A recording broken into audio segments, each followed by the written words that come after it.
This is the Fulani radical movement, a real nationalist radical Fulani, regardless of who you are, or where you are, or which position you are in.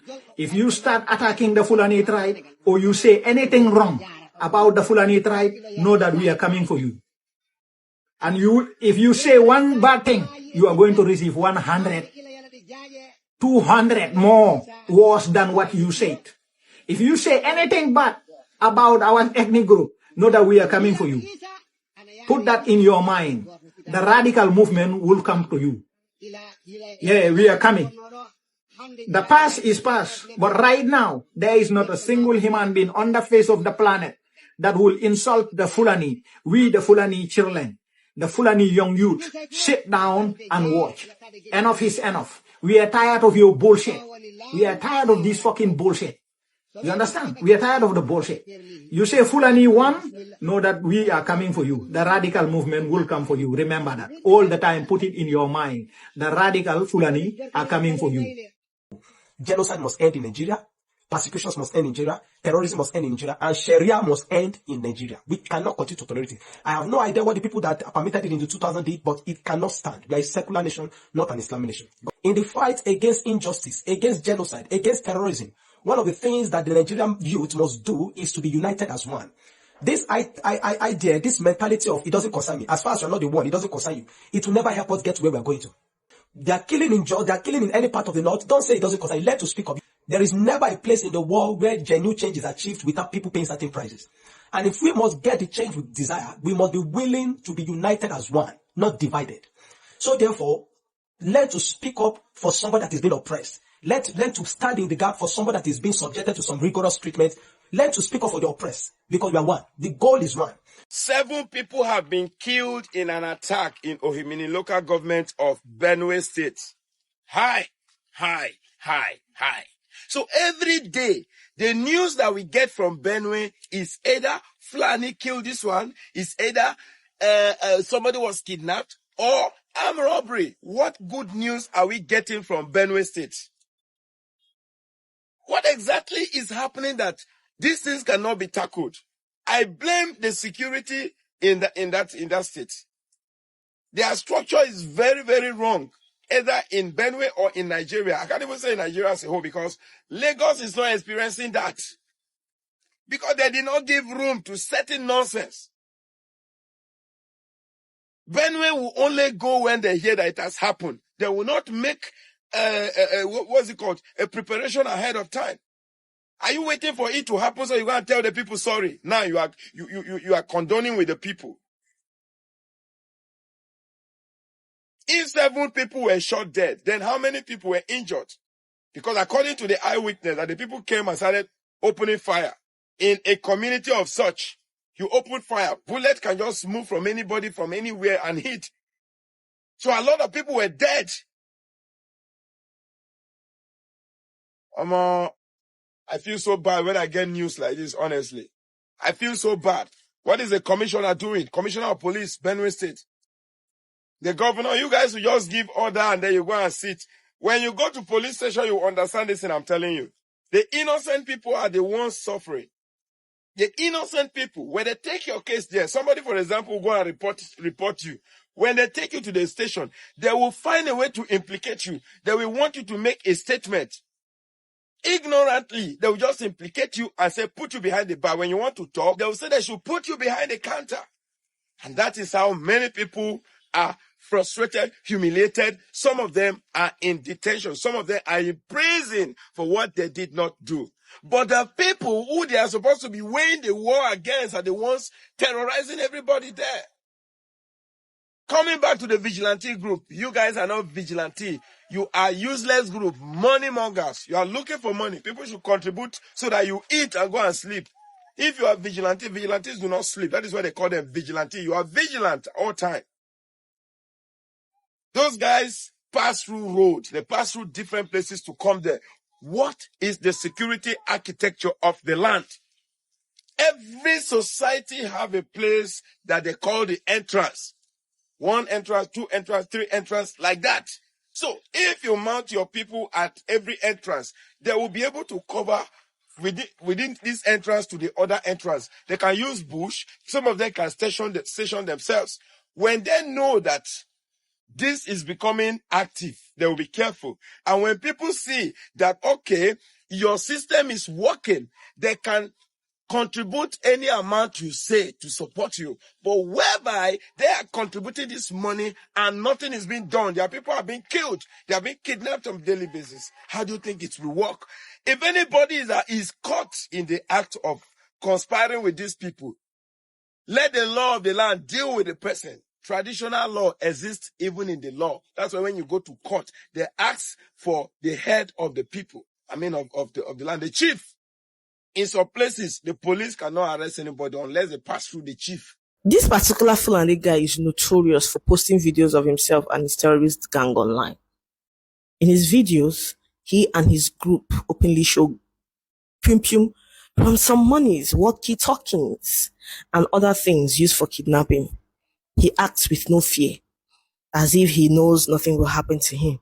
You then wonder why United States President Donald Trump called Nigeria a disgraced country.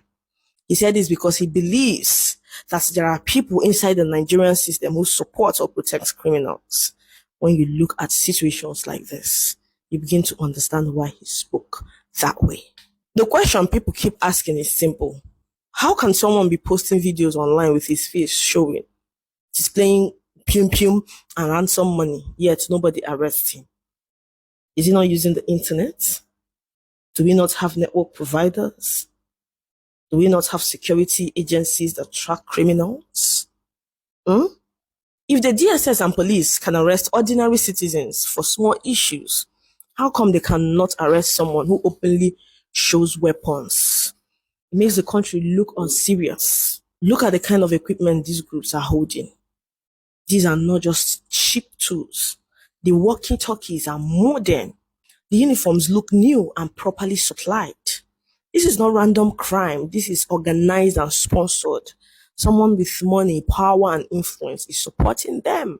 And this is where the real problem lies. Many Nigerians believe that some powerful politicians and rich people are involved in this business. They benefit from kidnapping. They collect part of the ransom money. That is why these criminals walk around freely, while innocent citizens suffer. Nigeria has reached a point where ordinary people are arrested while the real criminals are protected. Police mount roadblocks to collect money instead of protecting lives. Soldiers beat citizens for wearing camouflage while politicians steal billions. Terrorists and kidnappers showcase their wealth online without fear. It is painful. It is embarrassing. And it makes the whole world question what is really happening in Nigeria. This is why people say Nigeria is a country where the law only works for the poor. The rich and the powerful protect the criminals because the crime benefits them. Until we tell the truth and confront these sponsors, insecurity will not end. A country cannot grow when evil is allowed to work freely. Nigeria must choose, protect its people or protect the criminals. Right now, the signs are not encouraging. The thing I've found out is that we get distracted easily.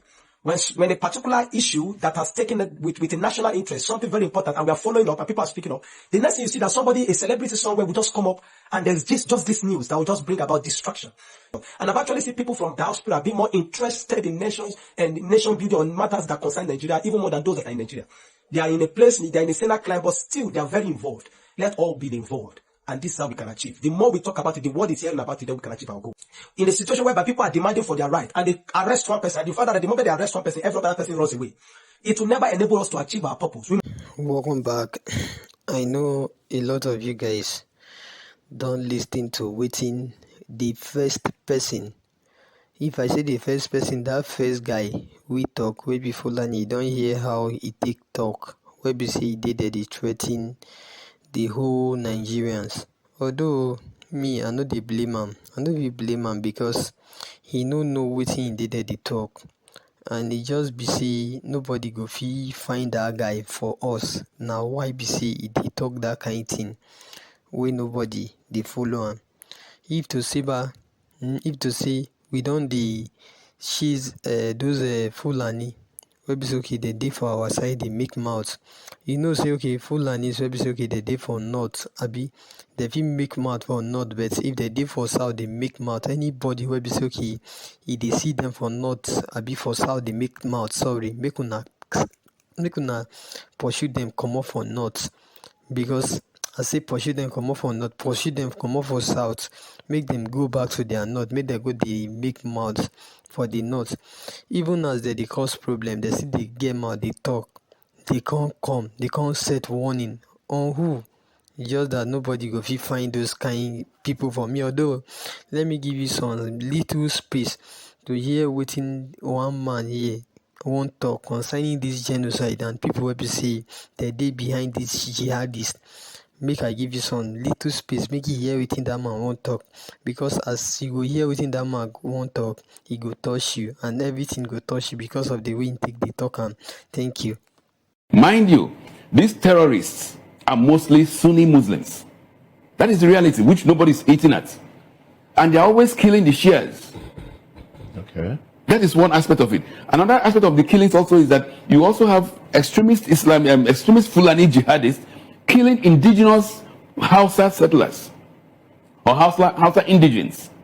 So these things are several things are going on. Now, if somebody decides to say, okay, I am more concerned about the Christian genocide, what is wrong with that? If perhaps the Iranians were concerned about the Shia genocide, let them raise it up. But the question is there a Christian genocide going on? And there is no debate on that. So now, in fact, just yesterday, I saw I will not use harsh words on him, but he deserves the harshest words. The African Union chairperson, Yusuf, he went all the way to the United Nations and was talking nonsense about the Christian genocide going on in Nigeria, that there was no genocide. This is a character who, as chair of the AU, has not bothered to comment on the Darfur genocide, which has been on for more than 20 years. Has not bothered to talk about the issues going on in DRC Congo or in Tanzania, where a woman has just destroyed the opposition and named herself the president. He only talks when he feels his religion is at stake. So that is the kind of debate we're having. But as a reality, there is no debate. There is a Christian genocide going on. If over 50,000 Christians have been killed, and these are documented, it's not hearsay. When you hear 19,000 churches, they are known. The locations are known. It is preposterous when you have people like Adeboye of the RCCG suddenly saying he cannot make comments, when even his own church has suffered it. But he was able to make comments when Jonathan was in office and talk about a slight increase in fuel price. Or when you hear the idiocy in Adefarasi's comments, when he says it's only a few people have been killed. Look, we have to call a spade. Because we are free here because your family has not been killed or mine has not been killed. But if they were killed, you wouldn't be here debating genocide or no genocide. It's very annoying. Hi, welcome back. May God just bless this man. Let me say, okay, just expose everything for here to every one of Nigerians now, because when we did tell most of the persons wey be say okay them dey for here, none of them they no dey even care. But this man now him be the person wey be say okay he come out to let the pastors wey be say okay they denied the genocide and many other things. Not as if okay me I dey here to support anything, but there are some pastors out there just because that all this thing is not touching them. They are there denying all this whole thing going on in this nation, even as they know that some Fulanis are coming out to set warning upon Nigerians. They don't say anything, although it's not all pastors. I mean some pastors, and I mean some religious leaders and traditional leaders. So we say we get. There is nothing where we say okay money no fit turn anybody to. You know, say okay anywhere way they are benefiting from, they want to make sure the place is more secure than humanity as a whole. They don't have anything concerned with any humanity, and now waiting they make everything they go down for this nation. Be that had it been all the traditional rulers and all the pastors will be okay, then get population for this country, they come out, they let the one knows of what is happening. Do you think this kind of Fulani website okay come out to set warning go fit come out Are they being everybody now? They come out, they defend his own self by carrying your own whatever thing wey be say you go fit carry, dey defend yourself. Do you think all these guys go fit come out can't set anyone in? It's just that we have chosen or taking ourselves to be weak people. That is why these people are using that opportunity to weaken us. That is why they are weakening us. That is why they want to make sure that we don't do anything reasonable. If we must do the needful, we must come together, as said by the second person wey be say e talk for here. He has said everything wey be say okay, e go fit make everybody come together to make sure they defeat these guys wey be say okay, they dey buy you for your nation. As he never touch, e no mean say e no go fit come to that side anytime soon. Although I'm not praying for all this kind stuff to reach you, I'm praying for you to be succeed and be protected. That is my prayer for you. But all this thing, e no get time. You know, they tell you say okay, you won't come by this time. That is why we want to let you people know that you see all this kind of Fulanis wey be say okay, they come threaten anybody. If we must act on them fast, we must come together first, act on them, take them out, buy them. Anybody won't buy them. So it just be. And for you, and for those of you who be okay now today be on our own first time, well now they come. If not get anything, well now won't let us know. We're gonna drop on for inside comment section. And also if not today be on our own first time, make gonna like, share, subscribe. Thank you.